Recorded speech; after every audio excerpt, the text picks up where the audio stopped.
In today's video, I am going to be talking to you about how you could actually just invest only $15,000 today if you are at the age of 30, and if you could actually retire in 35 years on that initial $15,000. We're going to be investing it in TD Bank as an example, and we can really see if this is actually possible. Now, this is all hypothetical because obviously whatever has happened in the past is no guarantee as to what's going to happen into the future.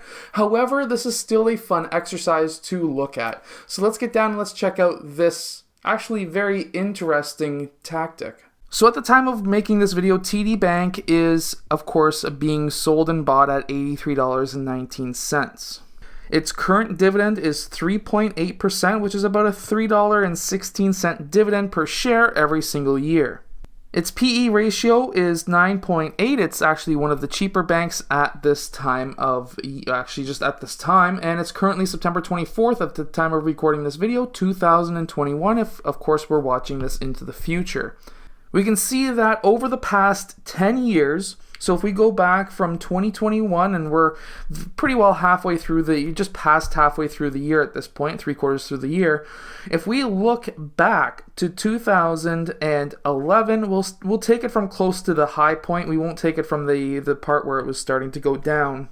At $40, over a 10-year period, the stock has doubled. It's gone from $40 to just over $80 a share. That's essentially doubled in 10 years. If we look at the current dividend, it's 79 cents. Now, we can see that they've stopped increasing their dividend recently. So if you're watching this into the future, this is because of COVID. During this pandemic, banks were not allowed to raise their dividends, even though they were making a killing while the pandemic was going on. However, it's currently sitting at 79 cents. If we go back 10 years to July of 2011, we can see that it was 33 cents. That is a massive increase of 2.4 times the amount. So basically, the dividend has increased 2.4 times higher versus the stock price of just doubling. Now, if we were to invest $15,000 into TD today and take the historic returns over the past 10 years and we multiply them over that amount of time, this is essentially what we're going to be getting. So let's say we invest $15,000. We're going to mark down 10 years from now, we're going to say 20 years from now, and then 30 years from now as well. So that would bring us, if we were 30 years old today, this would bring us to 60 years old 30 years from now. So what would we have when it comes to our stock price? Well, this is actually very easy to figure out. We would have $30,000 because it's doubled as we've seen over the last 10 years. Stock price has doubled. If that continues, we'll be at $30,000 in 10 years. We'll be at $60,000 in 20 years and $120,000 in 30 years. So right off the bat, at the age of 60, that $15,000 investment theoretically would turn into $120,000.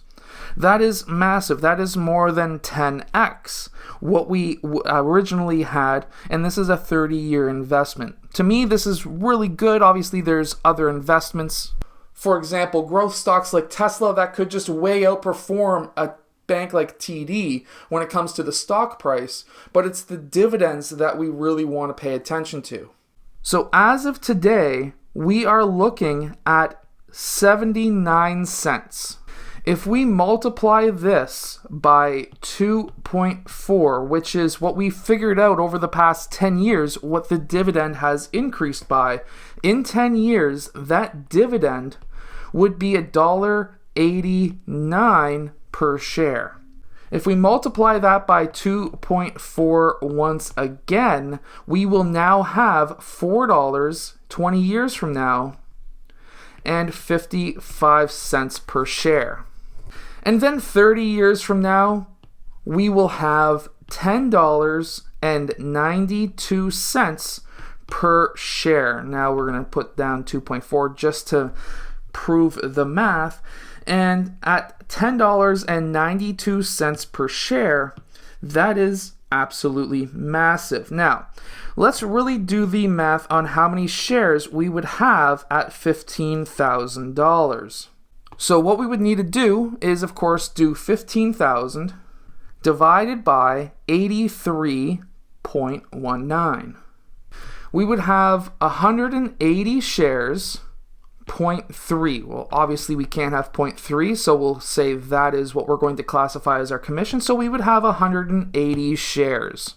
So 180 shares at $15,000. Obviously there's going to be splits and things like that, but pre-split we would have 180 shares that are paying $10.92, which means that we would go 180 and we would multiply that by $10.92, which means that right now, in 30 years, we would be getting paid every 3 months $1,965.60, which equals about $6,862 a year. Or sorry, $7,862 per year.